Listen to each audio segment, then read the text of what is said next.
Bismillah, alhamdulillah, wa salatu wa salam ala rasulillah wa ala alihi wa sahbihi wa ala. Nous allons parler de la musique. Donc bien sûr un sujet qui intervient énormément dans les débats. Alors on entend énormément de choses par rapport à ce sujet, entre ceux qui l'interdisent catégoriquement au point d'en faire un grand péché, mais parmi les plus grands péchés, au point même peut-être de sortir la personne de l'islam. À l'opposé, ceux qui l'autorisent d'une manière générale, sans faire de distinction entre ce qui peut être toléré ou pas. Donc, il faut bien sûr revenir au juste milieu, comme nous l'apprend l'islam. Donc nous allons, Inch'Allah, étudier cette question-là d'une manière objective. On va essayer d'éviter les discours simplistes ou populistes qui commencent par culpabiliser même la personne si jamais la personne, à la fin de l'intervention, n'adhère pas au discours. Donc c'est que forcément la personne suit ses passions, c'est que forcément la personne ne cherche pas la vérité, car si elle cherchait la vérité, forcément elle aurait adhéré à ma parole. Et là je trouve que c'est le summum de la vanité et de l'orgueil, car même l'imam Shafi'i, et c'est l'imam Shafi'i, comme l'imam Shafi'i disait, قولي صواب يحتمل الخطأ وقول غير خطأ يحتمل الصواب. Donc il disait, ma parole, mon avis est la vérité mais susceptible d'erreur, et l'avis de l'autre est une erreur mais il est susceptible d'être vrai. Or, si je commençais par vous dire, si tu cherches la vérité, donc tu seras convaincu, et si tu ne la cherches pas, tu ne vas pas adhérer, c'est que je considère que c'est ma vérité qui est la vérité absolue et qui ne peut pas être fausse. Et là, c'est vraiment une grande prétention, et ce n'est pas du tout parmi les bienséances du savoir islamique. Donc on va essayer d'être le plus objectif possible, et pour être objectif, on va citer tout d'abord, avant de parler de cette question, on va rappeler certaines règles très importantes qui vont nous orienter dans l'étude de cette question. Alors, la première règle, c'est que pour interdire quelque chose, on a besoin d'un texte catégorique et authentique. C'est-à-dire, il est catégorique au niveau de l'authenticité, mais aussi de la signification. Donc, un texte dont l'authenticité est catégorique et dont la signification est catégorique. Donc ça, c'est très important. Donc, seul un texte catégorique au point de vue authenticité et signification peut interdire quelque chose. Ce qui amène à une deuxième règle, c'est qu'un hadith da'if, un hadith qui est da'if, on ne peut pas l'utiliser pour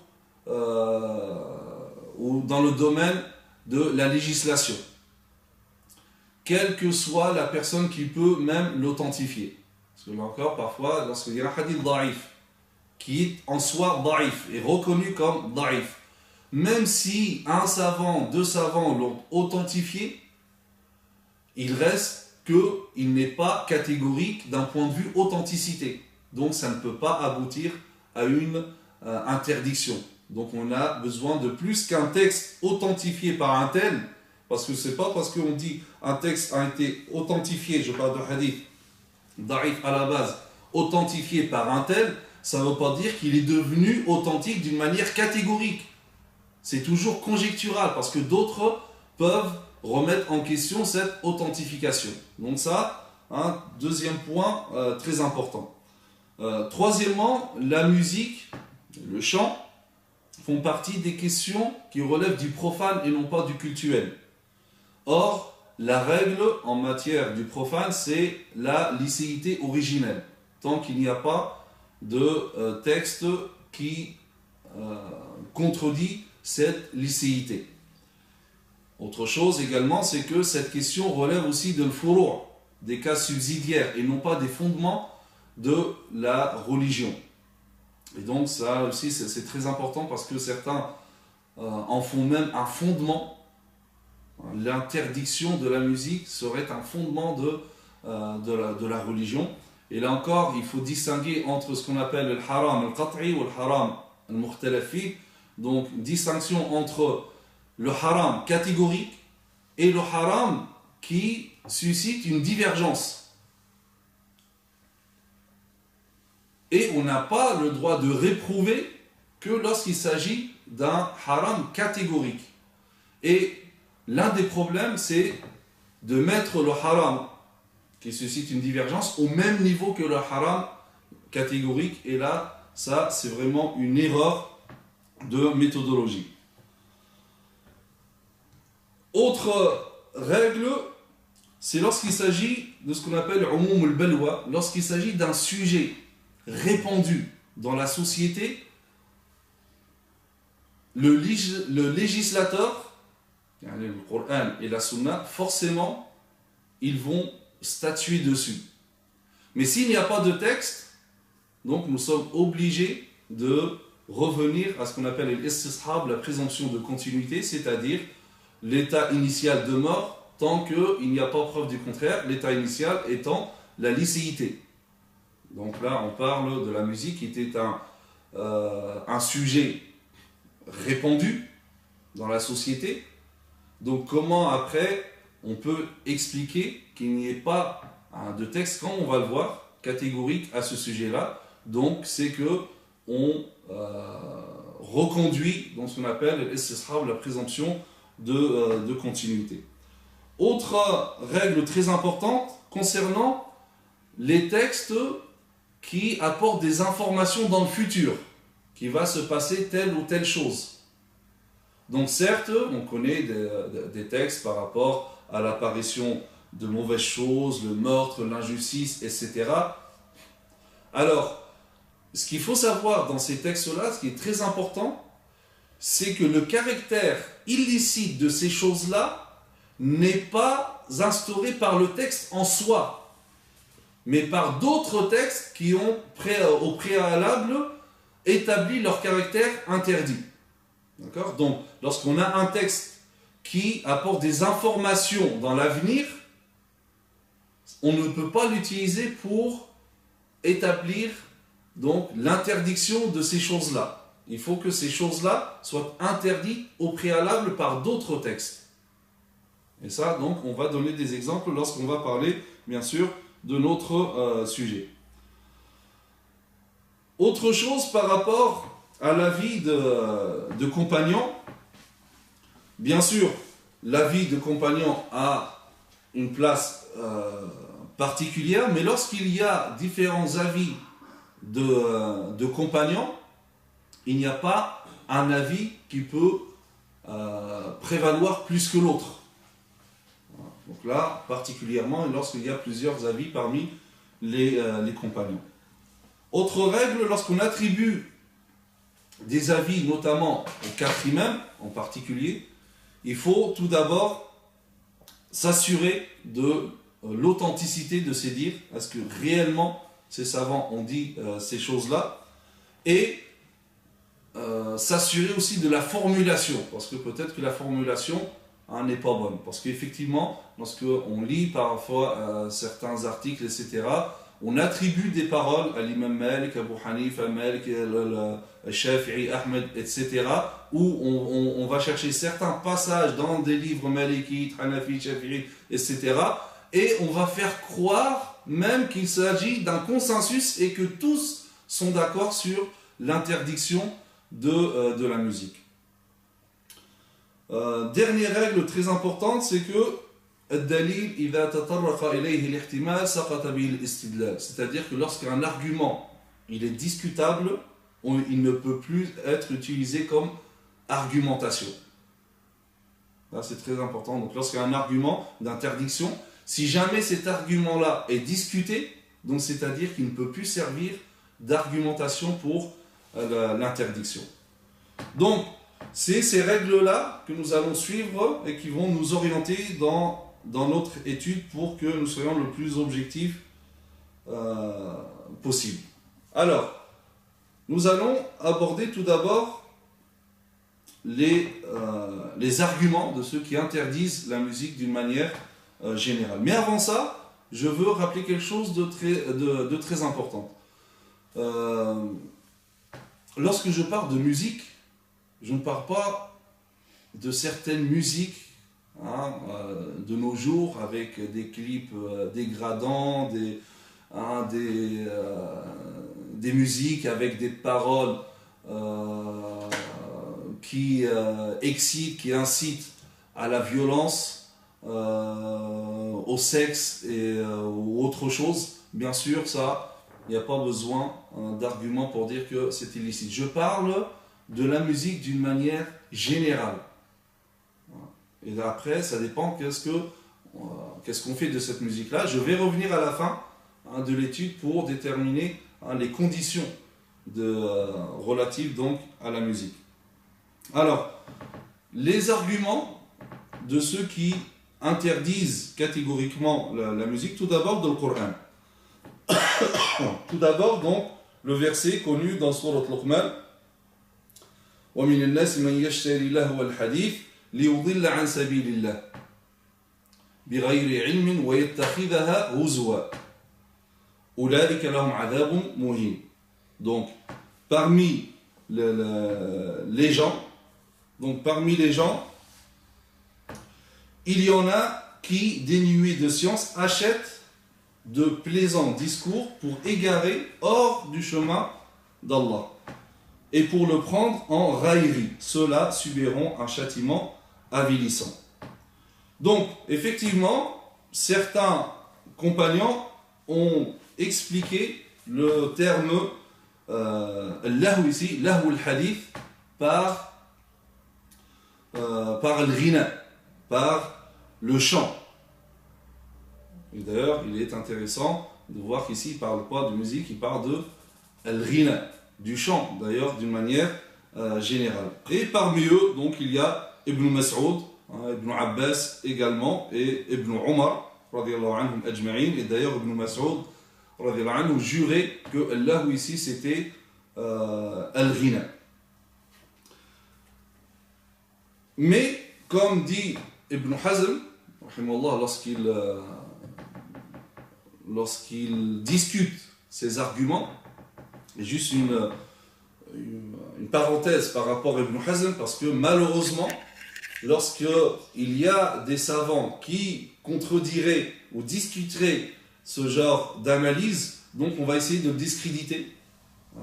Ou certains qui disent non, mais si vous suivez Ibn Hazm par rapport à cette question, il faut aussi suivre Ibn Hazm sur tous les autres avis. Or, ça, aucun savant dans le monde pendant des siècles n'a dit une chose pareille. Ce n'est pas parce que tu es d'accord avec un savant sur un point que tu es d'accord avec tout. Ça n'existe pas. Et ça a toujours existé comme ça. Même les élèves avec leur chouyour, Abu Yusuf, Mohammed ibn Hassan était d'accord avec Abu Hanifa sur plusieurs points, mais parfois ils divergeaient. On ne leur disait pas, ah non, soit vous prenez l'avis d'Abu Hanifa sur tout, ou soit vous laissez tout. Tout ça, c'est vraiment une manipulation malhonnête pour discréditer certains avis.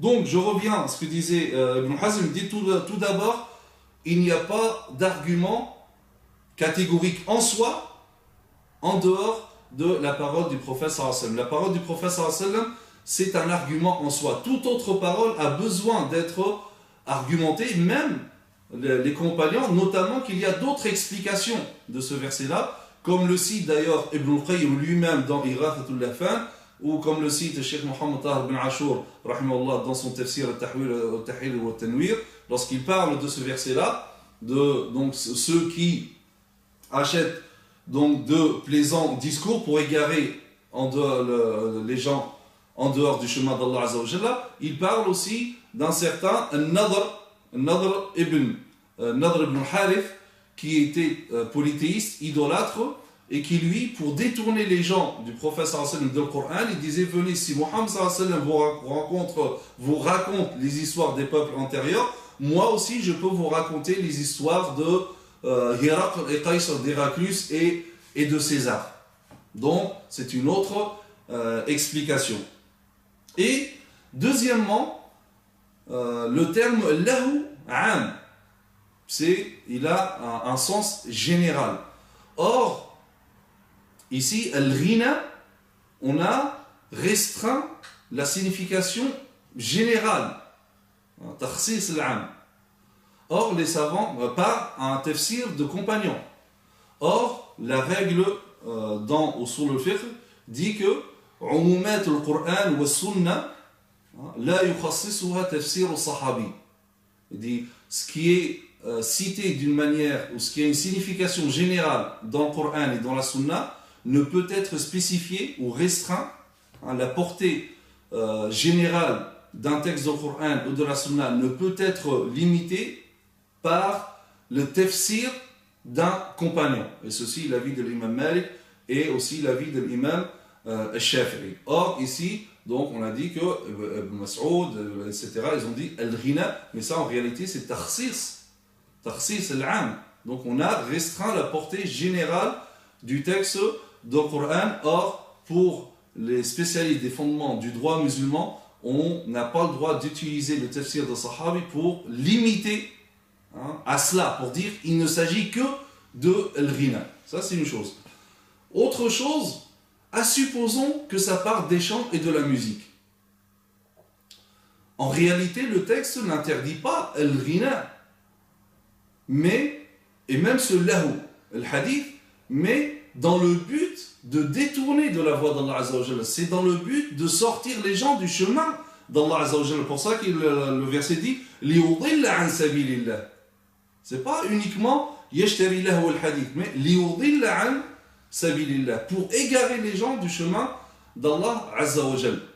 Parce que après, on peut, comme disait Ibn Hazm d'ailleurs, il disait on peut même utiliser le Coran pour égarer les gens. Et Abu Hamd al-Ghazali, rahimahullah, qui vient confirmer ce qu'a dit Ibn Hazm, il donne un exemple, il dit c'est comme du temps de Omar radhiyallahu anhu, il y avait un hypocrite qui lisait dans le Coran à chaque fois et uniquement que surat Abasa wa Tawalla, dans lequel, bien sûr, vous savez que Allah Azza wa Jalla donc reprend le prophète sallallahu alayhi wa sallam. Donc cet hypocrite ne choisit de tout le Coran, il choisissait uniquement cette sourate. Donc c'était quoi le but? Pour égarer les gens, pour sortir les gens du chemin d'Allah Azza wa Jalla, pour discréditer le prophète sallallahu alayhi wa sallam. Donc même en utilisant le Coran, on peut égarer les gens. Donc ce n'est pas al-ghina en soi. Donc le verset, ce n'est pas une interdiction de al-ghina en soi. Mais qu'est-ce qu'on fait de al-ghina? Et d'ailleurs, le verset d'après vient aussi apporter des précisions par rapport à ces gens-là, justement, qui font cela. Allah Azza wa Jalla dit وَإِذَا تُتْلَ عَلَيْهِ آيَاتُنَا وَلَّا مُسْتَكْبِرًا كَأَنْ لَمْ يَسْمَعْهَا كَأَنَّ فِي أُذُنَيْهِ وَقَرًا.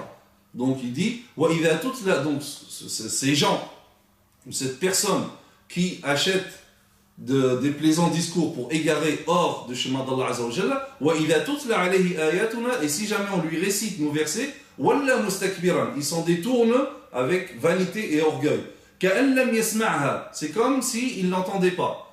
كَأَنَّ فِي أُذُنَيْهِ وَقَرًا, comme s'il y avait un poids dans ses oreilles. Donc, comme disent certains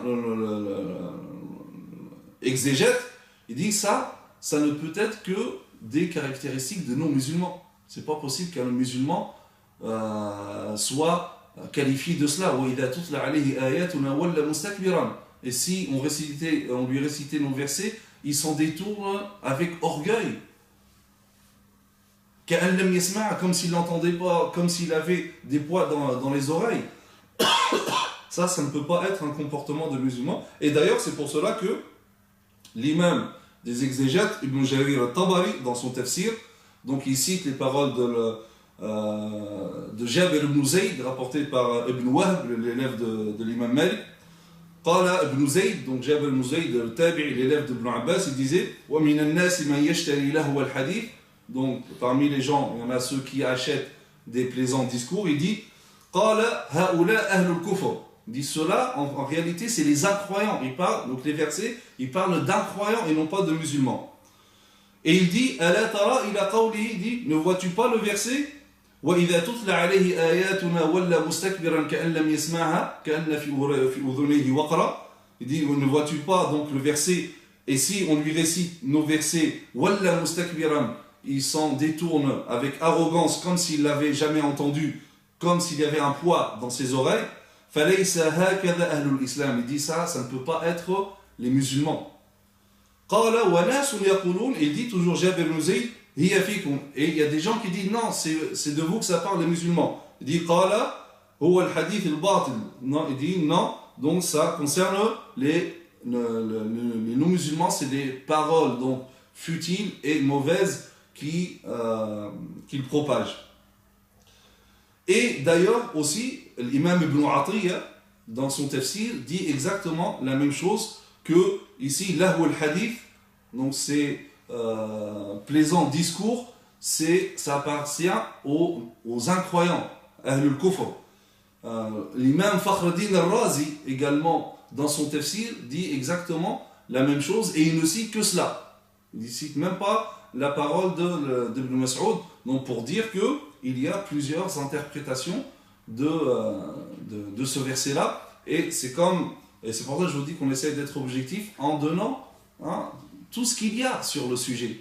Mais orienter les personnes juste avec un seul avis, avec une seule explication, ce n'est pas du tout honnête d'une manière scientifiquement. Autre verset que certains utilisent pour interdire la musique, c'est le verset dans Sourate Al-Qasas, le verset 55. وَإِذَا سَمِعُوا اللَّغْوَ أَعْرَضُوا عَنْهُ. Et lorsqu'ils entendent al-laghu, al-laghu d'une manière générale veut dire les futilités. Et ils disent al-ghina, ça fait partie des futilités.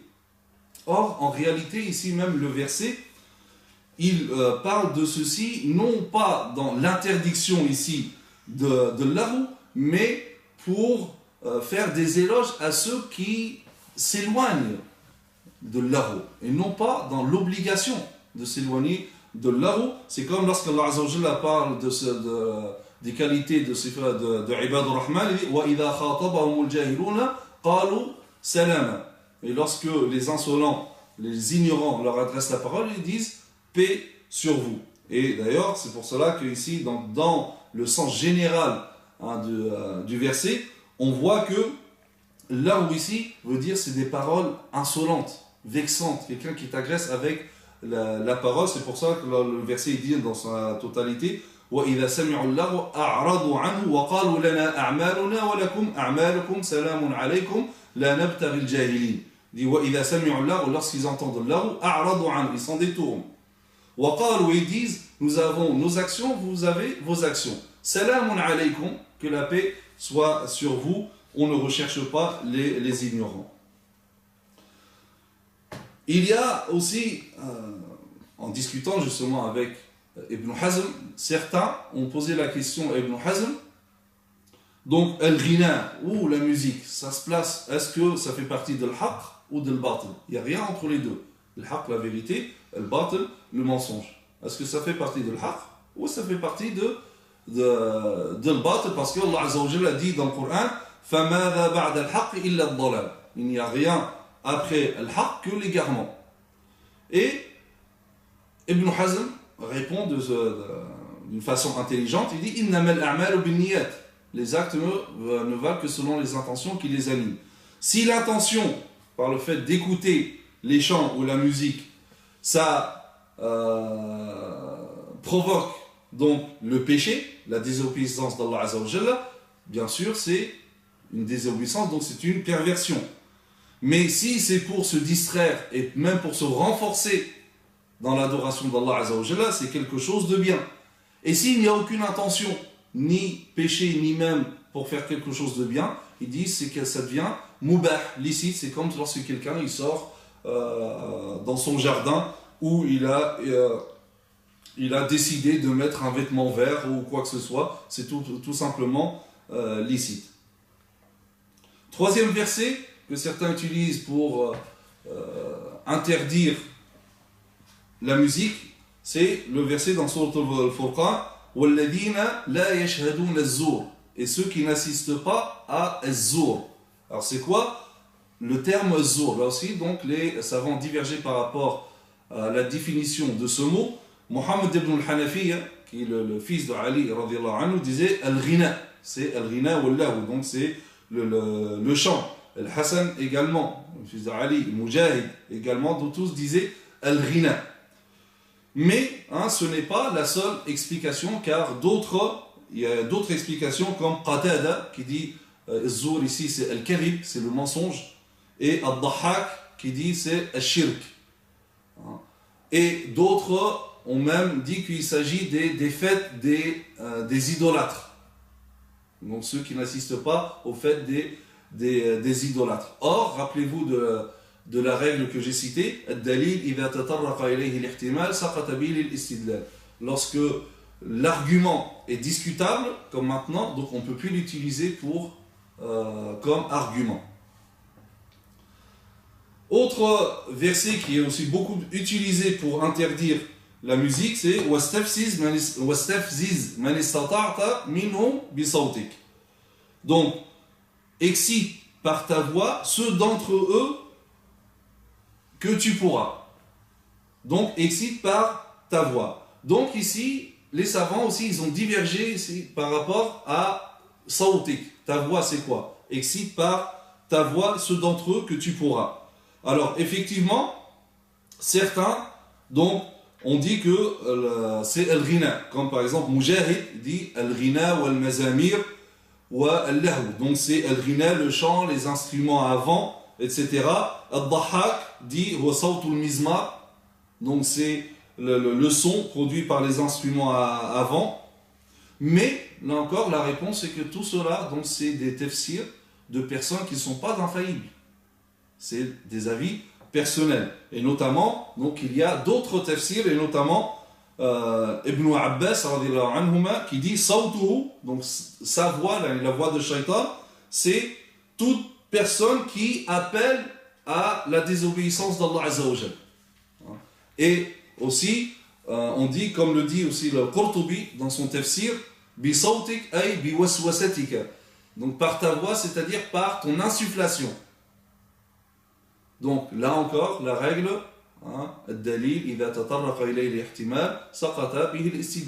donc, et là encore, comme je dis, pourquoi mettre en évidence toujours certains avis et occulter les autres? Normalement, non, tu dis les autres. Certes, donc Al-Dahhak a dit, Mujahid, etc. Mais Ibn Abbas a dit, Qurtubi a dit aussi dans son tafsir, etc. Donc au moins, donner tous les avis pour que les gens choisissent en connaissance de cause et non pas faire une manipulation malhonnête. Et comme j'ai dit, donc c'est un argument qui a été discuté d'une manière donc juste, donc il ne peut plus servir comme argument pour l'interdiction. Dernier verset utilisé pour interdire la musique, c'est wa antum samidun, donc dans sourate An-Najm. أفمن هذا الحديث تعجبون وتضحكون ولا تبكون وأنتم سامدون. Donc il dit, vous étonnez-vous de ce discours et vous riez et ne pleurez pas, absorbés par votre distraction. Ici donc c'est Samidoun. Donc Samidoun, donc ici Ibn Abbas dit, ça veut dire al-ghina. Al-ghina dans la langue de la tribu de Himyar. Mais il y a eu d'autres explications. Certains vont s'arrêter juste à cela. On va donner, voilà, Ibn Abbas dit que ça, il s'agit de al-ghina dans la langue de Himyar. Or, ils vont occulter d'autres explications d'Ibn Abbas lui-même, qui dit que Sahun ay lahuna mu'ridun. Donc c'est-à-dire, c'est des gens qui sont dans leur distraction, et d'ailleurs c'est pour cela que dans la traduction ça a été choisi comme ça, absorbé par votre distraction. Donc c'est la distraction et le fait de se détourner. Et Al-Dahhak, parmi aussi les grands exégètes, parmi le tabi'in, donc Shamikhuna mutakabbirun. Al-Dahhak dit, c'est des gens donc, qui sont arrogants. Donc, et l'imam Abu Hamd al-Ghazali dit que si ce hadith-là interdisait justement le samad, donc alors aussi il est interdit de rire et de ne pas pleurer. Parce que c'est en même temps. Vous riez et ne pleurez pas, absorbé par votre distraction. Donc tout ça, c'est interdit. Pourquoi avoir interdit uniquement le premier. Donc finalement, on s'aperçoit que dans le Coran, il n'y a rien de catégorique par rapport à l'interdiction de la musique. Or, rappelez-vous, dans la règle, on a dit que pour interdire quelque chose, il faut un texte catégorique au niveau de son authenticité et au niveau de la signification. Or, on a vu que tous les arguments sont discutables et lorsqu'un argument est discuté, donc il ne peut plus servir d'argument. Nous allons voir maintenant les arguments utilisés de la sunna du prophète sallallahu alayhi wa sallam. Alors, parmi les textes les plus importants utilisés pour interdire la musique, c'est le hadith rapporté par l'imam al-Bukhari dans son sahih d'une manière suspendue, mu'allaq. Il dit « La yakunanna qawmun min ummati yastahilluna al-hira wal-harir wal-khamr wal-ma'azif » Donc il dit, il y aura parmi ma communauté des gens qui vont s'autoriser donc al-hira, c'est-à-dire la fornication, al-harir, la soie, wal-khamr, l'alcool, wal-ma'azif, et donc les instruments de musique ou les instruments à voix. Alors, comme je vous ai dit, ce hadith-là, il est mu'allaq. C'est quoi un hadith mu'allaq? C'est un hadith dans lequel on a enlevé des narrateurs successifs au début de la chaîne, et c'est un hadith d'une manière générale classé dans le hadith de da'if. Sauf que le hadith mu'allaq dans le Bukhari et Muslim d'ailleurs, il a un statut spécial. Alors les savants du hadith divergent par rapport à cela. Certains disent qu'on donne la prévalence au fait qu'il soit un hadith lié, c'est-à-dire qui remonte jusqu'au prophète sallallahu alayhi wa sallam, et d'autres disent non, on va accorder la prévalence à la suspension, à at-ta'liq. Donc c'est pour cela que Ibn Hazm s'est permis de rejeter ce hadith-là, car la chaîne de transmission n'est pas continue. Alors certains savants comme Ibn Hazm ont essayé de remonter ce hadith-là jusqu'au prophète sallallahu alayhi wa sallam, c'est-à-dire à trouver une continuité dans la chaîne. Donc Ibn Hajar, il l'a fait remonter au prophète sallallahu alayhi wa sallam par 9 voix, mais le problème c'est que toutes ces voix-là tournent autour d'un narrateur qui s'appelle Hisham ibn Ammar. Or, ce narrateur-là pose problème par rapport à sa précision, car Abu Daoud, par exemple, le grand compilateur de hadith, Abu Daoud, il dit il a relaté 400 hadiths la aslala, infondés. C'est-à-dire que c'est quelqu'un donc, qui n'est pas fiable dans la transmission de hadith. Abu Hatim dit Saduq wa qad taghayyar, c'est quelqu'un de véridique, mais il a changé au point où tout ce qu'on lui donnait, il lisait, et tout ce qu'on lui apprenait, il disait que c'était des hadiths.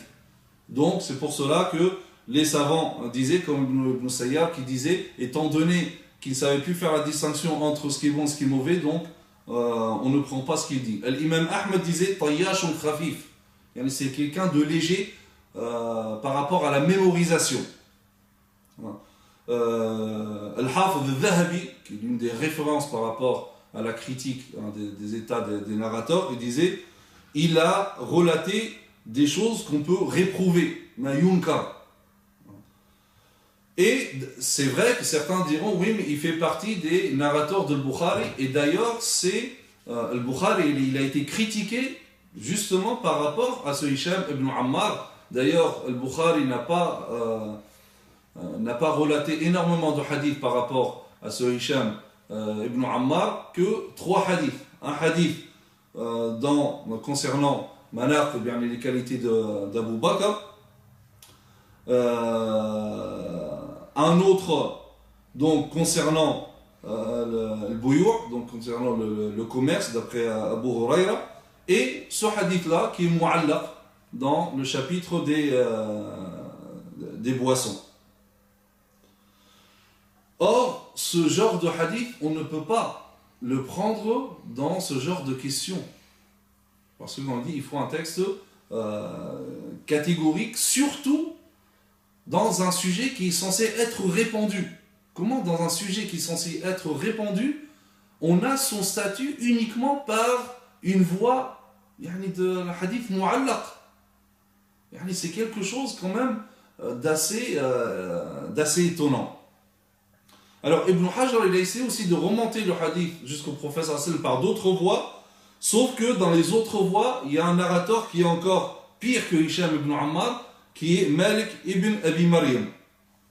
Et Ibn Hazm dit La yudra manhu, on ne le connaît pas. Et l'imam al-Dhahabi lui-même disait Majhoul, c'est un inconnu. Donc, toutes les voies, les voies pour remonter jusqu'au prophète sallallahu établies par Ibn Hajar, toutes ne sont pas indiscutables. Donc, on ne peut pas prendre ces hadiths-là comme argument. Et même si nous admettons qu'il est authentique, là encore, il n'est pas catégorique par rapport à la signification. Parce qu'il nous parle de la fornication, de l'alcool, de la soie, des instruments avant, le ma'azif. Est-ce que le hadith là veut dire que tout ça est interdit, mais ensemble réunis?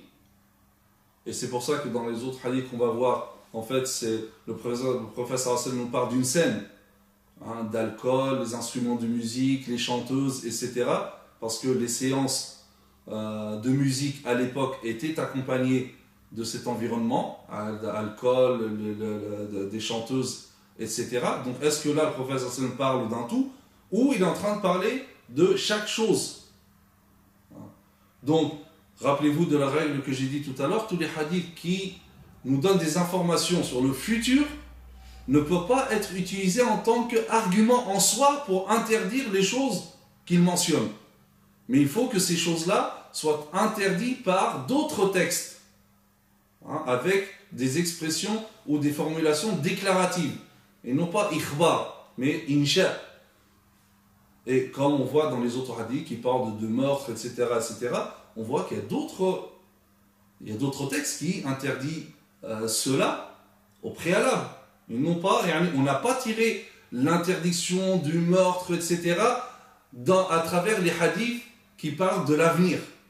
Mais on a tiré leur interdiction d'autres textes. C'est pareil par rapport à cette question-là. Normalement, le harir, il y a des textes. Al-Khamar, il y a des textes. Al-Ma'azif, il faut qu'il y ait aussi des textes donc, à part qui interdisent initialement cela.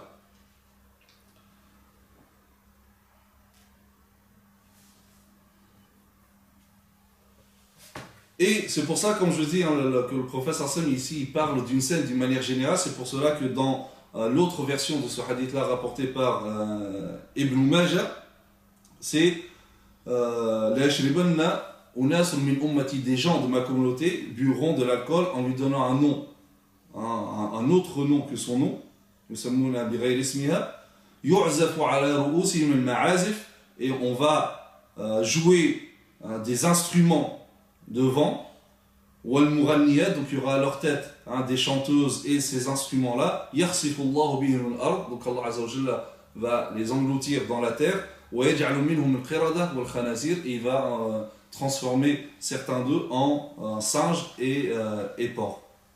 On parlera après du degré de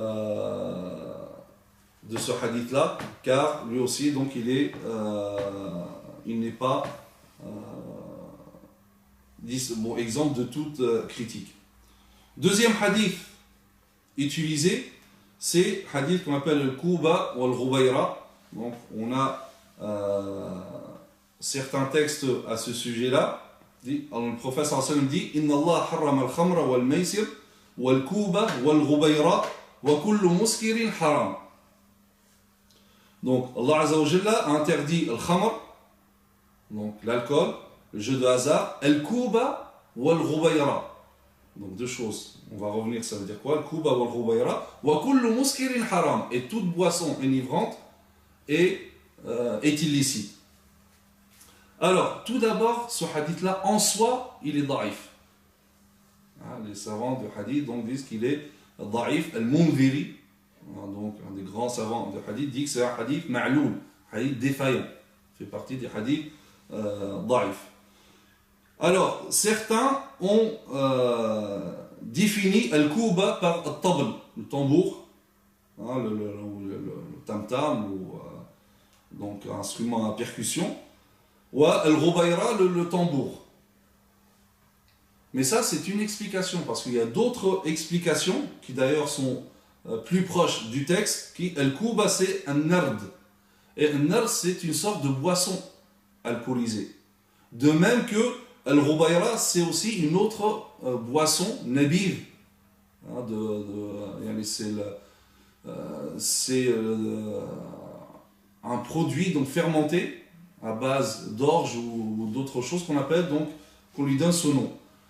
Et cette explication-là tient plus parce que le prophète sallallahu alayhi wa sallam dit à la fin wa kullu muskirin haram, et toute boisson enivrante est haram. Donc c'est-à-dire qu'il est en train de citer différentes formes de boissons, types de boissons, sinon après ça ne tient pas. Allah il a interdit l'alcool, les jeux de hasard, le tambour et l'instrument à percussion, et kullu muskirin haram. Là, ça ne va plus dans le sens. Alors que lorsqu'on dit que al-Kuba c'est un nard, comme le disent al-Khattabi, Abu Ubaid et d'autres dans leurs commentaires, donc al-Kuba c'est le nard, et al-Ghubayra c'est aussi une forme de boisson alcoolisée. Donc, ce hadith-là, il est faible. Deuxièmement, le texte, là encore, rien ne dit qu'il ne parle des instruments de musique, contrairement à supposer qu'ils soient authentiques, il parle uniquement ici de boissons alcoolisées. Troisième hadith qu'ils utilisent, c'est « Kullu lahwin batil illa thalatha » toute distraction est futile sauf trois choses. Donc il dit c'est kullu ma yalhu bihi ar-rajul al-muslim batil, toute chose donc le musulman utilise pour se distraire est vain ou vaine ou insignifiante ou futile sauf trois. Ramyu bi qawsi, le fait donc de tirer à l'arc, ou le fait de dresser son cheval, et le fait donc de tenir compagnie à son épouse. Ça fait partie de la vérité. Premièrement, là encore, le hadith il est daif, donc il peut pas, ce n'est pas un argument. Deuxièmement, ici, kalimat batil, parce que ici le problème de compréhension c'est par rapport au terme batil. Batil ne veut pas dire nécessairement illicite, ça veut dire quelque chose de futile. Et les choses futiles, ça rentre dans al-mubah, ça rentre pas dans l'interdit. Il y a aussi un ensemble de hadiths donc, qui met en garde contre le fait d'avoir donc al-qiyan, donc les chanteuses, ou al-ma'azif, ou al-dufuf, donc les instruments à percussion, les instruments avant. Alors, parmi ces hadiths-là, le hadith de Imran ibn Hussein, fi hadhihi al-umma khasfun wa maskhun wa qadhf. Donc, il y aura dans cette communauté khasf, donc un engloutissement, et maskh, une transformation, comme on a vu dans le hadith, qui est une transformation en singe ou en porc, wa qadhf, des pierres donc qui tombent du ciel. فقال رجل من المسلمين يا رسول الله متى ذاك. Donc il dit, ô messager, c'est quand cela? Il dit, إذا ظهرت القيان, lorsque on va voir al-qiyan, donc les chanteuses, ou al-ma'azif, donc et les instruments avant, wa shuribat al-khumur, et l'alcool sera consommé. Donc on voit toujours que le prophète sallam réunit tout cela ensemble pour dire que réellement le prophète sallam ne vise pas chaque chose en particulier, mais il parle d'une scène, parce qu'à l'époque, et malheureusement dans beaucoup de cas de nos jours aussi, donc dans les séances de musique, il y a de l'alcool, il y a des danseuses, chanteuses, etc. Et c'est le tout qui est interdit. Alors, sachant que ce hadith-là, malgré, à supposer qu'il soit authentique, c'est le sens que je vous ai donné, mais en plus de cela, ce n'est pas un hadith authentique. Le prophète sallam aussi, dans un autre hadith relaté par Abu Hurairah, dit « Idha tukhidha al-fay'u duwalan » Donc, un autre hadith dans lequel le prophète sallam dit « Idha tukhidha al-fay'u » lorsque le butin sera confisqué juste par certaines personnes et qu'on apprendra la science mais pour autre que la religion et que l'homme obéira à sa femme et sera ingrat vis-à-vis de sa mère et rapprochera son ami mais éloignera son père et que les voix donc, vont se lever dans les mosquées et qu'à la tête de la tribu on mettra leur pervers et ainsi de suite. Donc il dit et vont apparaître les chanteuses, les instruments avant, la consommation d'alcool, etc. Et donc voilà, ce genre de hadith là encore, il réunit toutes ces choses là, mais là encore, bien que ce soit un hadith rapporté par Tirmidhi, c'est un hadith jugé réprouvé, munkar. Vraiment, ça il fait partie des hadiths les plus faibles. Autre hadith, tabitu ta'ifatun min ummati ala aklin wa shurbin wa lahwin wa la'ib. Il dit des gens de la communauté vont s'endormir le soir en ayant donc bu de l'alcool, chanté, dansé, etc. ثم يصبحون قردة وخنازير. Et le matin ils vont se transformer en singes et des porcs. Et donc pourquoi donc le prophète sallam donc donne l'explication, dit bistihlalihim al-khamr wa darbihim bid-dufuf wa ittikhadihim al-qaynat. Pourquoi? Parce que ils se sont autorisés al-khamr, donc l'alcool, les instruments à percussion et le fait d'avoir des chanteuses. Mais là encore, il s'agit d'un hadith qui n'est pas authentique. Et il y en a en fait, il y a plusieurs versions de ces hadiths-là, mais à chaque fois, c'est des hadiths non seulement faibles, mais même munkar. Comme l'autre hadith, Inna Allah ba'athani rahmatan wa hudan lil alamin. Allah, il m'a envoyé en tant que miséricorde et guidance pour les mondes. Wa amarani an amhiqa al-mazamir. Et il m'a ordonné de briser, de détruire les instruments avant. Wa al-kabarat, yani aussi le sorte d'instruments kabarat, d'où le terme français cabaret.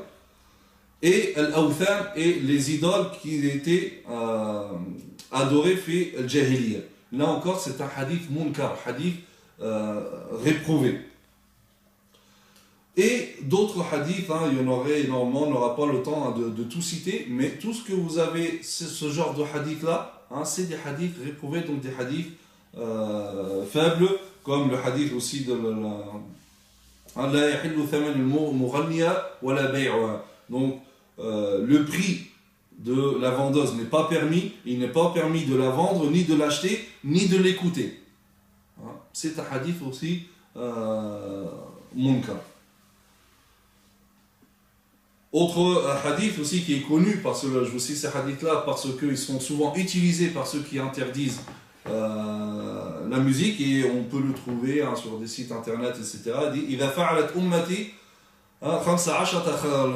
si ma communauté est coupable de 15 choses, et parmi ces 15 choses, il dit donc elle boit, donc ma communauté donc, va boire de l'alcool, va porter de la soie, et ils vont donc utiliser les instruments avant et al-qiyan, donc les chanteuses. Là aussi, il s'agit d'un hadith faible et hadith batil qui est infondé. Autre hadith qu'on peut aussi souvent, j'entends souvent chez certains jeunes, dit Man jalasa ila qayna fasami'a minha sabballahu fi udhunihi al-an ka yawm al-qiyamah. Donc quiconque s'assoit à une chanteuse et l'écoute chanter, Allah Azza wa Jalla, le jour du jugement dernier, lui versera dans son oreille donc du plomb fondu en fusion.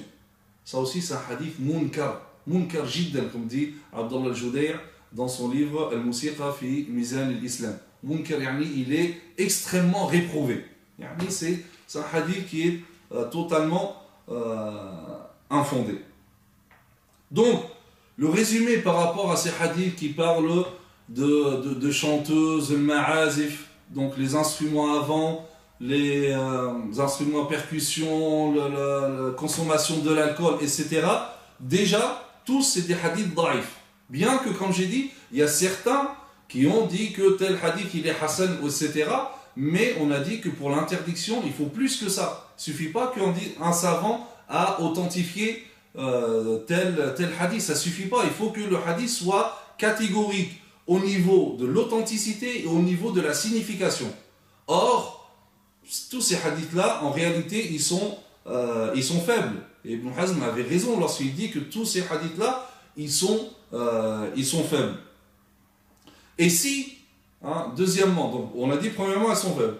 Ces hadiths sont faibles. Deuxièmement, à supposer qu'ils soient authentiques, on dit c'est des informations sur ce qui va se passer dans l'avenir. Or, tout ce qui est mentionné donc, et qui va arriver dans l'avenir, le texte qui les mentionne ne peut pas être utilisé en soi comme argument d'interdiction. Mais certainement, il y a des textes qui ont interdit cela initialement. Or, cela n'existe pas par rapport à la musique. Et aussi, à supposer que ce soit authentique, le prophète sallallahu alayhi wa sallam n'a pas interdit chaque chose en soi, mais il parle d'une scène. Parce qu'effectivement, en général, les séances d'alcool, etc., donc il y a de la musique, il y a de la danse chanteuse, etc., et tout ça, bien sûr, est interdit. Autre hadith utilisé par ceux qui interdisent la musique, c'est Sawtani mal'unan. Il y a deux sortes de voix maudites. Sawtu mizmarin inda ni'ma.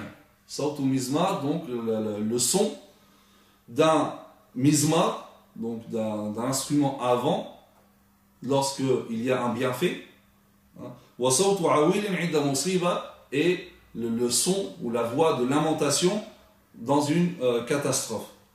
Alors, ce hadith-là, il est daïf, bien que, comme j'ai dit, authentifié par certains, dont l'Albani, rahimahullah,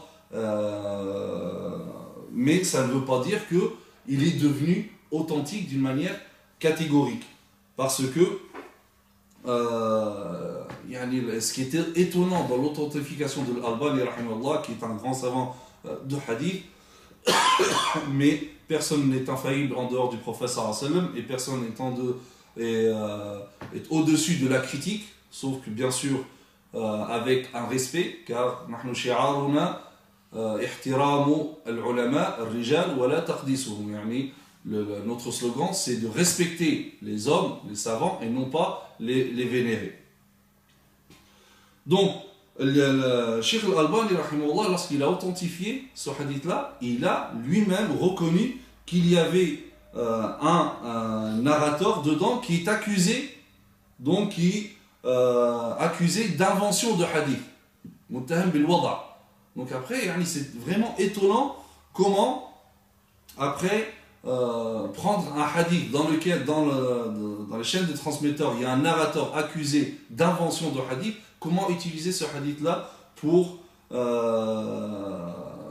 utiliser ou même authentifier ce hadith-là, et à plus forte raison, bien sûr, l'utiliser. Donc, à la base, ce hadith-là, il est daïf, et la plupart des savants donc, le considèrent comme daïf, bien que authentifié par certains, mais comme je répète à chaque fois que dans les textes qui interdisent, il faut que le texte soit catégorique au niveau de l'authenticité et de la signification.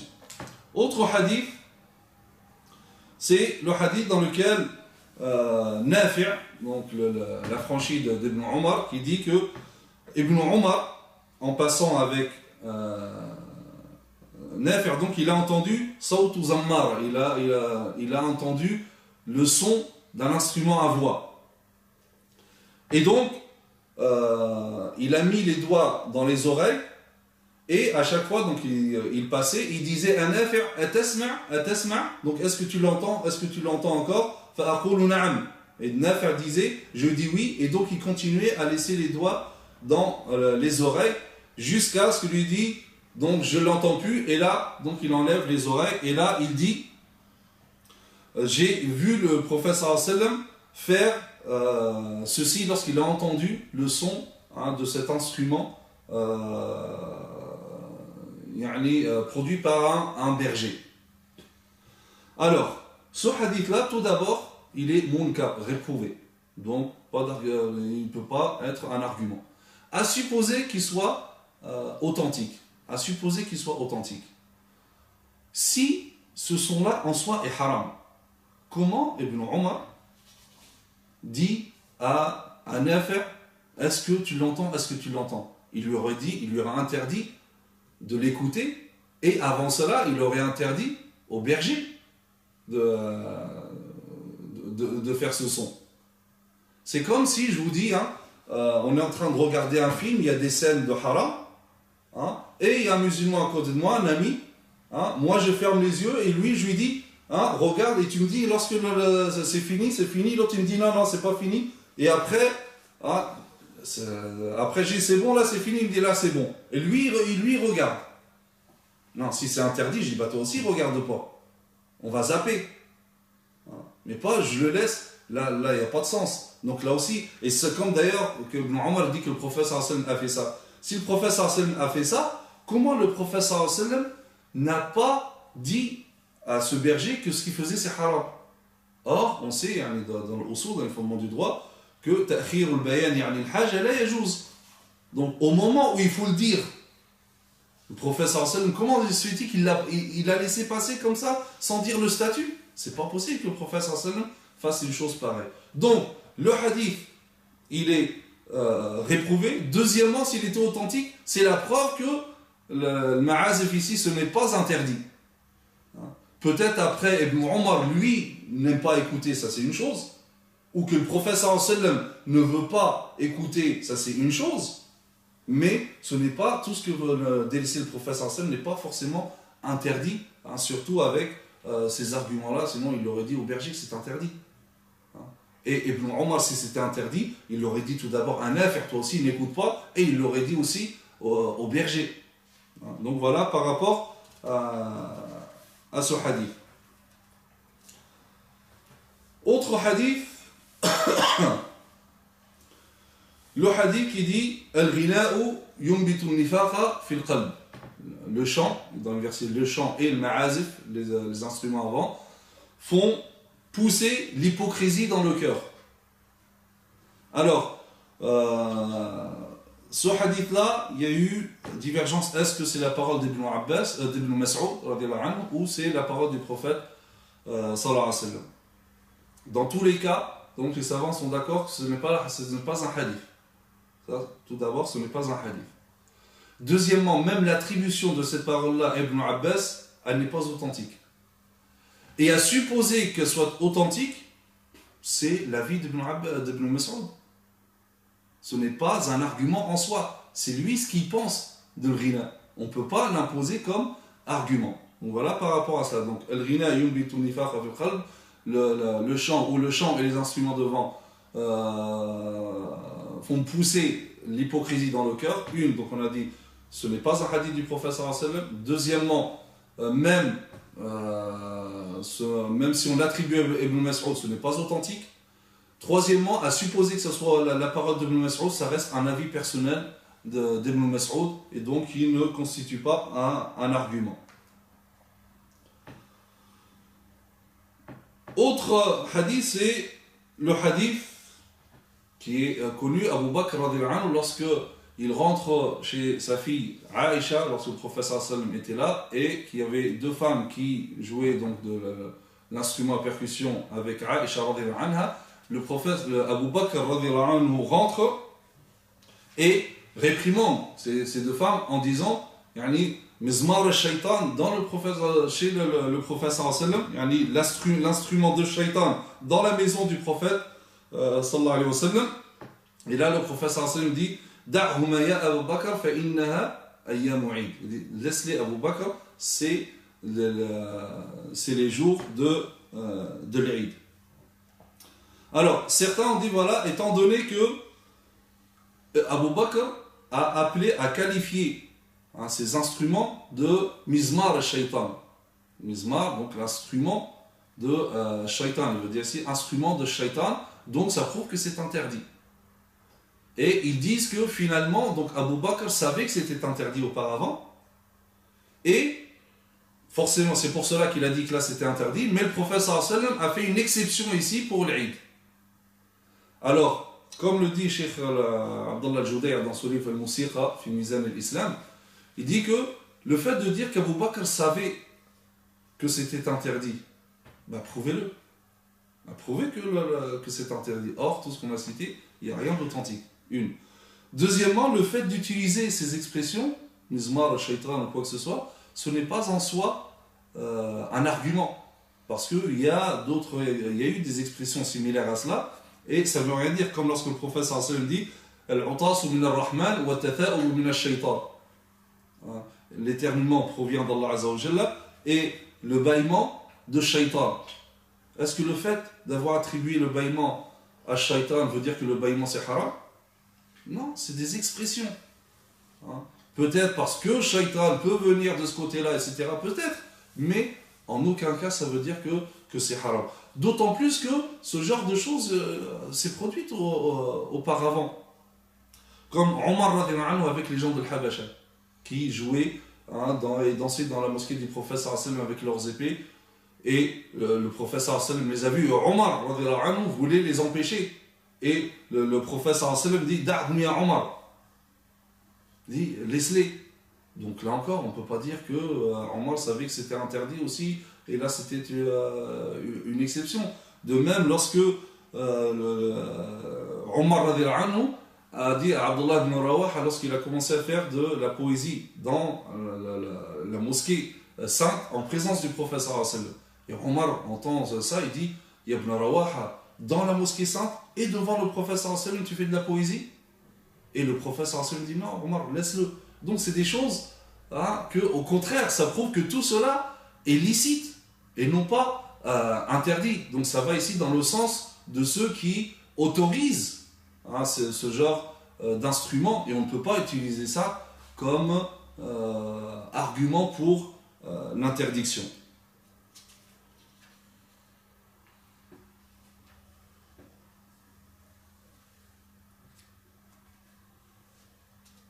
Donc finalement, comme le dit Abu Bakr ibn al-Arabi, le grand savant malikite andalou, dans son livre Ahkam al-Qur'an, il dit Lam yasihha fil tahrimi shay.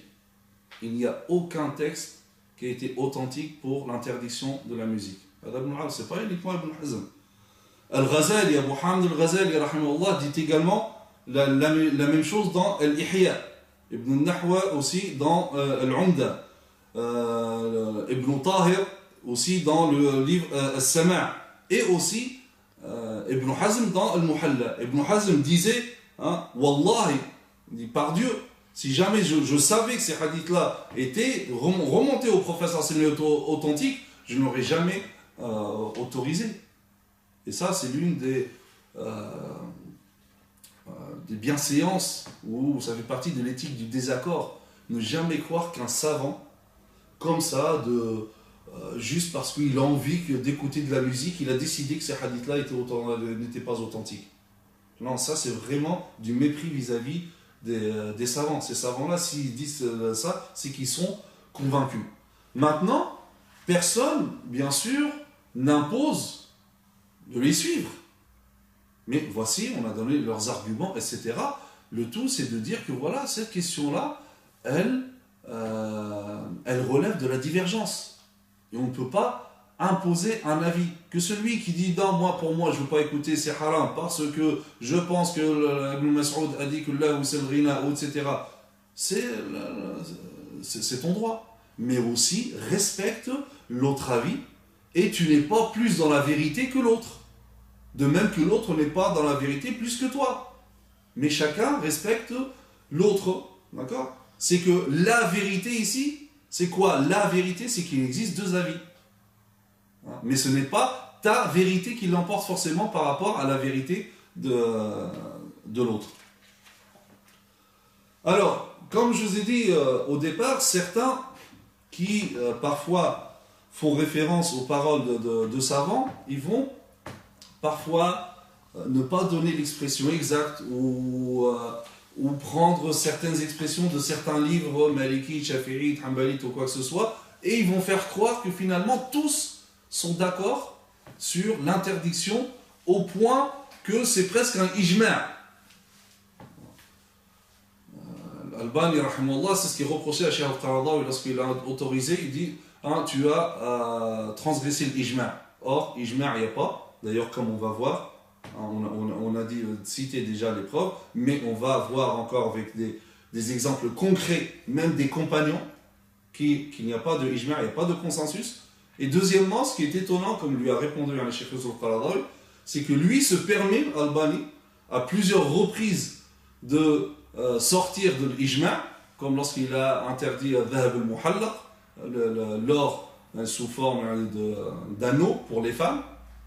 Or, par consensus, l'or, toute forme d'or est licite pour les femmes. Donc là, il y a un ijma', il s'est autorisé le fait de transgresser l'ijma' et reproche Cheikh Qaradawi d'avoir transgressé l'ijma' alors qu'il n'y a pas de ijma' à ce sujet-là.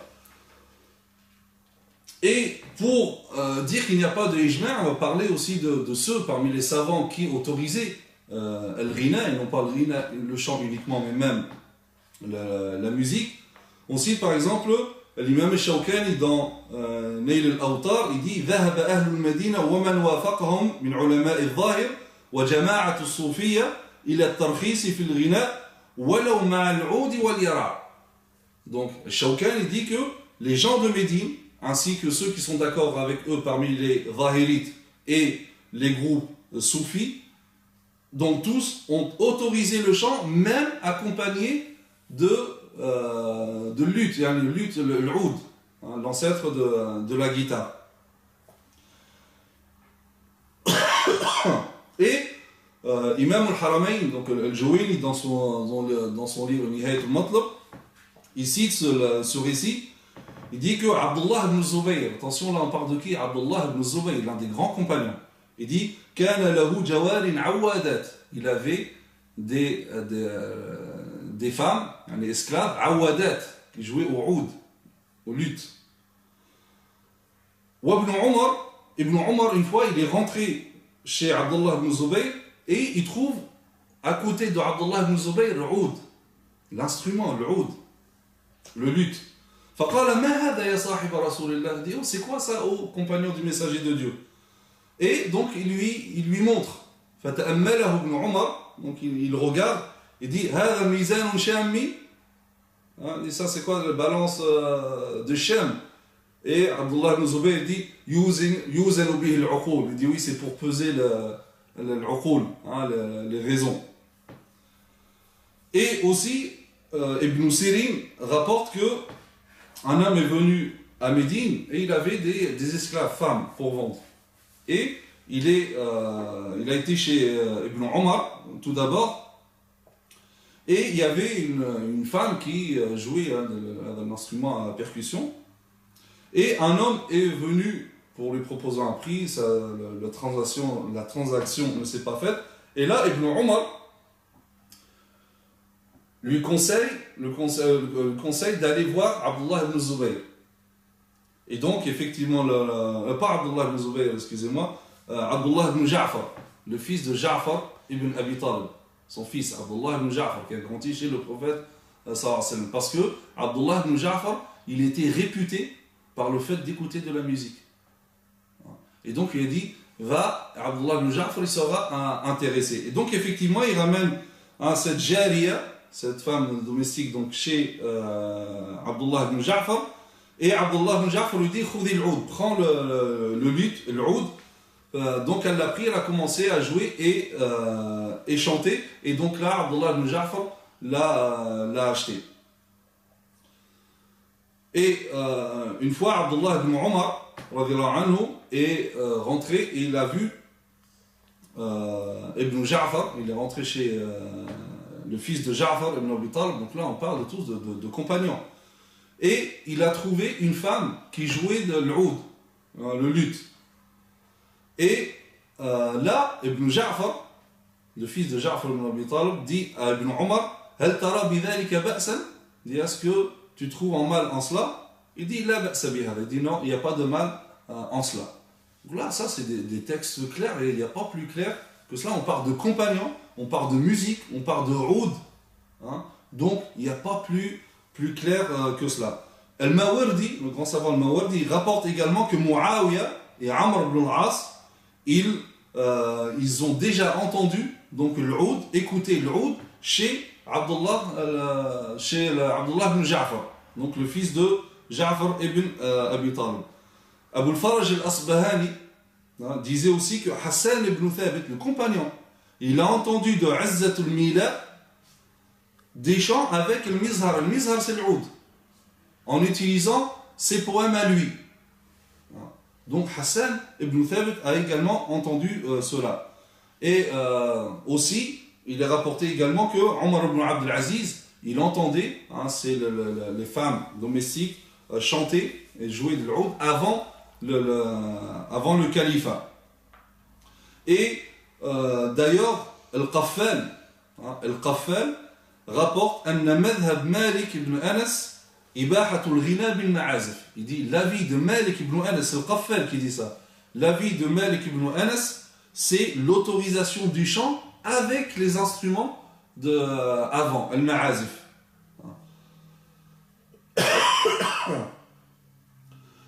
Et également, Ibn Tahir, celui qui a écrit le livre As-Sama', il dit ceci est le consensus de Ahl al-Madina. Et Al-Mawardi, le grand savant Al-Mawardi, rapporte également Ibahatul Oud, donc permission de jouer le luth chez certains Shafi'ites. Ibn Tahir, celui qui a écrit le livre As-Sama', rapporte ceci du grand savant Shafi'ite Al-Shirazi, une des grandes références chez les chiites. Et également, on peut voir aussi à Médine particulièrement, la famille très connue, réputée à Médine par la science, parmi les tabi'in, et c'est aussi leurs descendants par les tabi'in, qu'on appelle la famille de Al-Majishoun. Al-Majishoun, cela, c'était une famille de science à Médine. Al-Majishoun, en fait, c'est un surnom donné à Ya'qub ibn Abi Salama. Donc Ya'qub ibn Abi Salama, celui-là, il fait partie des grands tabi'in.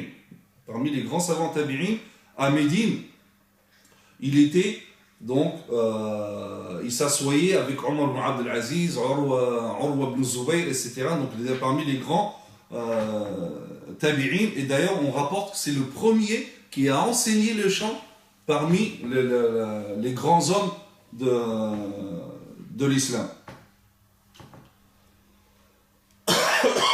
Et aussi le neveu de Majishoun, donc le neveu de Ya'qub ibn Abi Salama, qui s'appelle Abdul Aziz ibn Abdullah ibn Abi Salama. Donc Abdul Aziz ibn Abdullah ibn Abi Salama, il était parmi les grands, parmi les atba' al-tabi'in. Donc troisième génération, c'était le contemporain de l'imam Malik. Et d'ailleurs, on disait que les deux seuls qui ont le droit de répondre aux questions des gens, l'ifta, c'était Malik ibn Anas et Abdul Aziz ibn Abdullah ibn Abi Salama. Les deux, Malik et lui. Et donc, on disait de lui, comme disait Al-Hafid Abu Ya'la al-Khalili, disait Donc Abdul Aziz ibn Abi Salama yara tasmi' wa yurakhis fi al-oud. Il a autorisé le fait d'écouter de la musique et il autorisait l'oud, hein, le luth. Et également Ibrahim ibn Sa'd ibn Abdurrahman ibn Auf, le compagnon Abdurrahman ibn Auf, il avait un enfant qui s'appelle Ibrahim, donc ensuite Sa'd, donc là on parle d'Ibrahim ibn Sa'd, donc un descendant de Abdurrahman ibn Auf, il fait partie aussi de Atba' al-Tabi'in, parmi les grands, parmi Atba' al-Tabi'in, il s'appelait Ibrahim ibn Sa'd, on va donner ce nom, Ibrahim ibn Sa'd, parmi Atba' al-Tabi'in, parmi les grands, donc on est toujours dans les 3 premières générations de Salaf. Hein, on n'est pas en train de parler de Khalaf ou quoi que ce soit. Et que lui-même, donc, il était connu par le fait qu'il écoutait, qu'il aimait la musique. Et il était d'ailleurs l'un des élèves de l'imam Zuhri. Donc c'est vrai, pour montrer sa valeur au niveau de la science. Alors, Ibrahim ibn Sa'd, il est parti une fois en Irak, en l'an 184 de l'Hégire, et c'est le calife al-Rachid qui l'a accueilli, et il lui avait posé la question sur est-ce qu'il est permis d'écouter ou pas, et il lui avait dit oui. Parmi les gens du hadith, il y a certains qui sont venus voir donc Ibrahim ibn Sa'd pour écouter les hadiths de Zuhri. C'était l'élève de Zuhri. Donc ça passe la chaîne par Zuhri, ensuite donc ça remonte jusqu'au prophète sallallahu alayhi wa sallam. Donc l'un des savants de hadith est venu voir Ibrahim ibn Sa'd pour lui poser une question, donc pour qu'il écoute l'un des hadiths qu'il a entendu de Zuhri, et il a entendu Ibrahim ibn Sa'd en train de chanter. Et là, ce savant de hadith, il dit, je suis venu pour écouter un hadith de Zuhri de toi, mais quand je t'ai entendu chanter, je me suis dit, jamais plus jamais je ne vais écouter un hadith de toi. Ibrahim ibn Sa'd, il dit, alors si c'est comme ça, il n'y a que toi qui vas perdre, c'est pas moi. Il dit, et dorénavant, il dit, Wallahi, je citerai un hadith à quelqu'un qu'après avoir chanté. Et tous ceux qui veulent écouter les hadiths de Zuhri, je chanterai d'abord avant de leur mentionner le hadith. Cette histoire a été répandue à Bagdad et elle est arrivée au calife al-Rachid. Et donc, il l'invite et il lui pose une question sur un hadith. Et comme il l'a promis, Ibrahim Moussa lui dit, ramène-moi l'oud. L'oud, le luth. Al-Rachid a voulu faire un petit peu ce moment-là juste pour aller voir, pour taquiner un petit peu Ibrahim Moussa. Il lui dit, Aoud al-Mijmar. Oud al-Mijmar, c'est le bâton d'encens. Il dit, c'est ça que tu veux? Qala la, walakin oud al-tarab. Il dit non, le oud, pour le tarab, la musique, pour la distraction. Fatabassam al-Rachid, il a souri. Et là, Ibrahim ibn Sa'd lui dit, je pense que tu as été au courant de ce qui s'est passé. Et là, Rachid lui dit, est-ce que tu as entendu parmi vos savants quelqu'un qui déteste yakra sama, qui déteste le fait d'écouter de la musique? Qala man rabatahu Allah, ça c'est quelqu'un que Allah il l'a lié, peut-être il a lié sa raison ou quelque chose comme ça.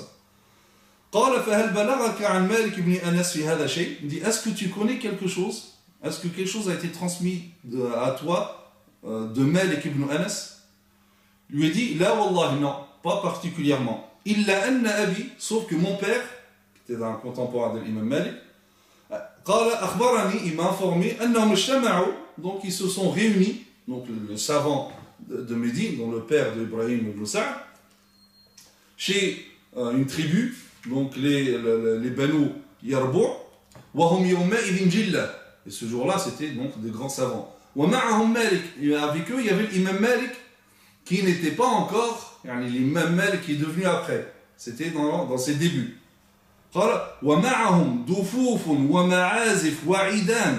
Avec eux, il y avait des instruments à percussion, ma'azif, des instruments avant, idan, des oud. Et l'imam Malik avait douf murabba, un instrument carré. sur lequel donc, il faisait du tam-tam. L'imam Malik n'était pas encore devenu ce qu'il est devenu. Mais pour dire que ça, c'était une habitude chez les gens de Médine. Maintenant, lorsqu'on parle de cela, on est presque assimilé à du kufr, etc. Alors qu'on voit que, effectivement, comme disait Ibn Tahir ou comme il disait Shawkani, ça c'était la vie le plus répandue chez les gens de Médine.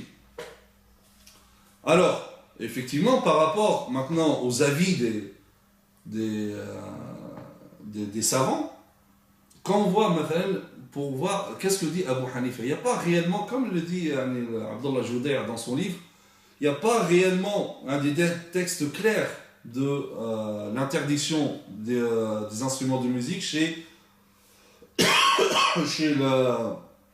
l'imam Abu Hanifa, sauf que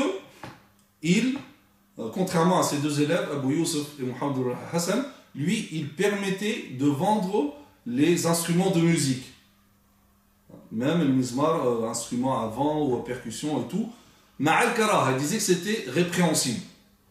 Donc, de là, on pourrait conclure que chez Abu Hanifa, donc il permet, même si c'est répréhensible pour lui.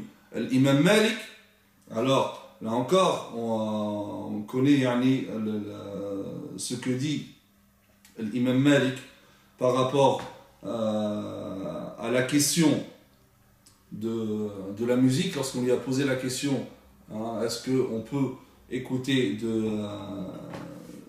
de la musique, l'imam Malik a dit ma yu'jibuni, ça ne me plaît pas. Et dans un autre texte, l'imam Malik, donc il dit innama yaf'aluhu 'indana al-fussaq, il dit chez nous ce sont les pervers qui le font. Alors certains, ils ont pris ce terme-là pour dire que voilà, l'imam Malik dit que c'est interdit. Or, pour tout spécialiste dans usul fiqh ou dans le fiqh, ce genre d'expression, ce n'est pas catégorique par rapport à l'interdiction. Soit c'est ce qu'on appelle khawarim al-muru'a.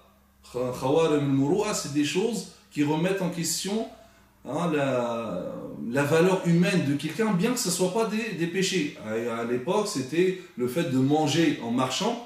On refusait de prendre un hadith d'une personne qui mange en marchant. Ce n'était pas un péché. Mais ça fait partie de al-fisq ou bien de khawarim al-muru'a. Donc, l'expression en soi ne veut pas dire catégoriquement l'interdiction. Deuxièmement, étant donné que c'était répandu à Médine, certainement, lorsque l'imam Malik a parlé du fait que seuls les pervers le font, c'est qu'il s'agit de la musique accompagnée de choses haram. Sinon, comment expliquer qu'à son époque, donc Ibn al-Majishun, donc ou bien al-Majishun et la famille al-Majishun, comme on l'a vu tout à l'heure, donc l'autorisaient. Donc forcément, il ne voulait pas dire, sinon il était en train le deuxième mufti de Médine, il était en train de dire c'est un fasiq.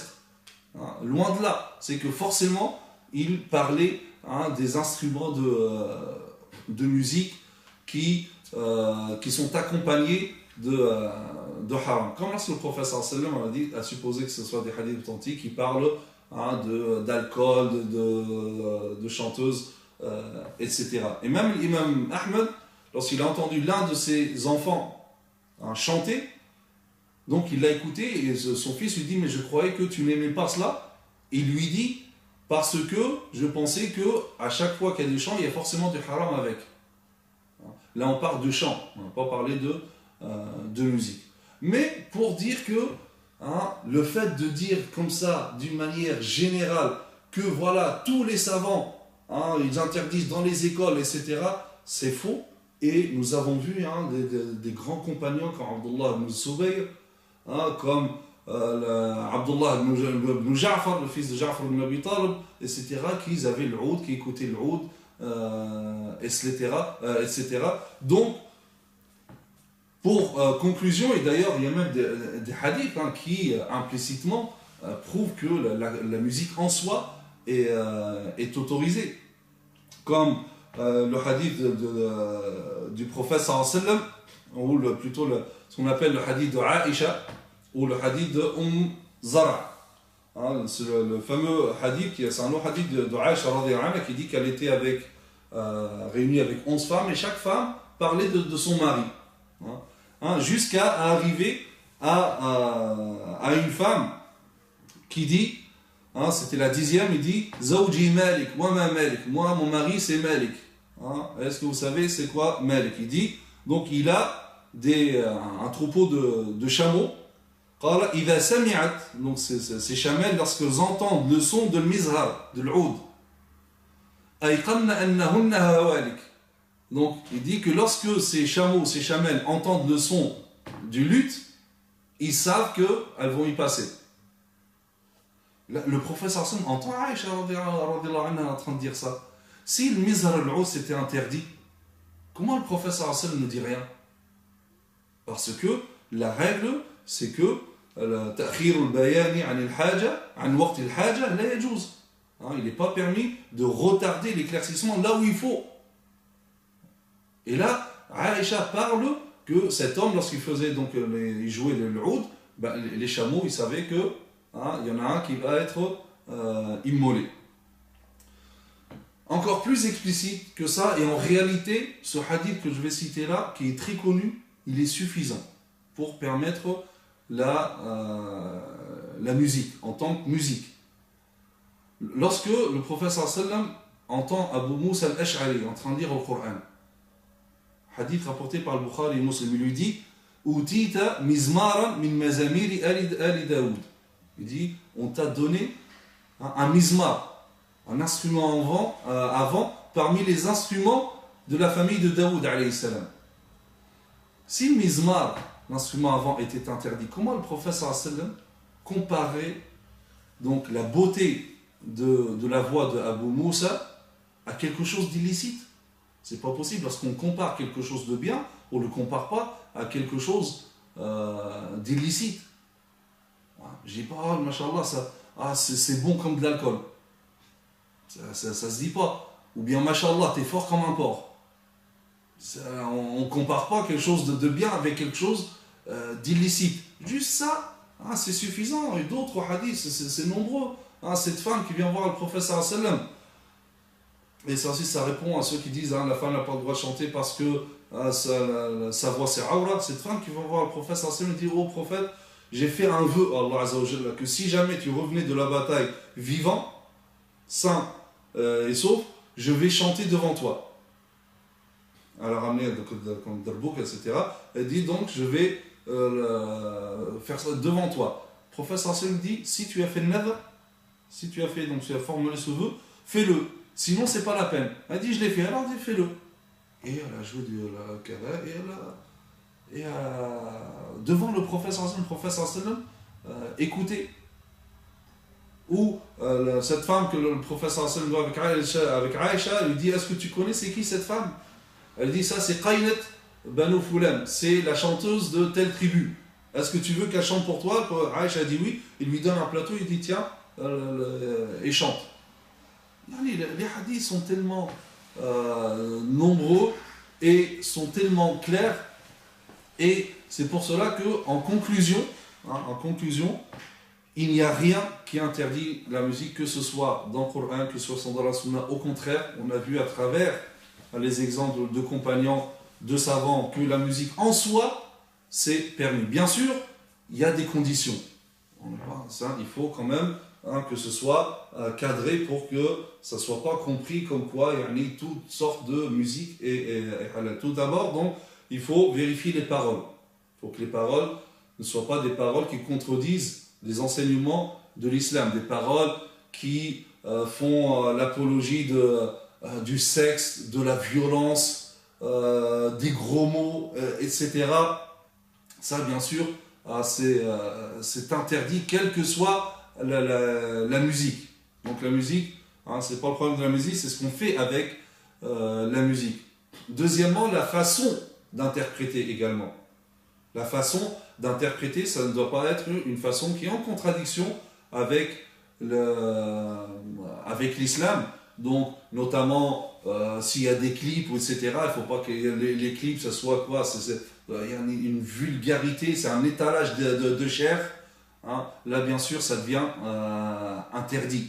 Mais pas pour la musique en soi, c'est par rapport à ce qu'on a fait de la musique. L'environnement également, dans lequel on va interpréter ou bien on va écouter de la musique. Si c'est dans un concert et il y a de l'alcool, il y a de la drogue, les filles, donc ça arrache les vêtements, c'est des cris, c'est des folies, c'est de l'hystérie. Donc bien sûr, là, ça devient haram. Quatrièmement, l'islam appelle au juste milieu dans toute chose. Même si la personne écoute de la musique, il faut que ça soit comme le sel dans un repas. Si tu en mets trop, c'est plus bon. Il ne faut pas que ça te prenne trop de temps. D'accord ? Et d'ailleurs, bien sûr, si la musique fait en sorte que tu rates une obligation, c'est interdit, c'est haram. Hein? Et aussi, si la musique fait en sorte que tu négliges les recommandés, les actes recommandés, ça devient makrouh. Donc dans tous les cas, c'est avec modération. Il ne faut pas que ce soit aussi quelqu'un qui passe sa vie toute la journée en train d'écouter de la musique. Donc voilà, en conclusion, donc, c'est un sujet qui relève de la divergence. Donc il n'y a pas de sens de vouloir imposer un avis par rapport à l'autre. Et surtout, quand je dis lorsqu'il y a un interdit qui soulève une divergence, il ne faut pas qu'il soit au même niveau que l'interdit catégorique. La musique, c'est halal en soi, je parle bien en soi. Maintenant, ça dépend de ce qu'on fait de cette musique-là. أقول قولي هذا واستغفر الله لي ولكم سبحانك اللهم وبحمدك نشهد أن لا إله إلا أنت نستغفرك ونتوب إليك وصلى اللهم على سيدنا محمد وعلى آله وصحبه وسلم تسليما والسلام عليكم ورحمة الله وبركاته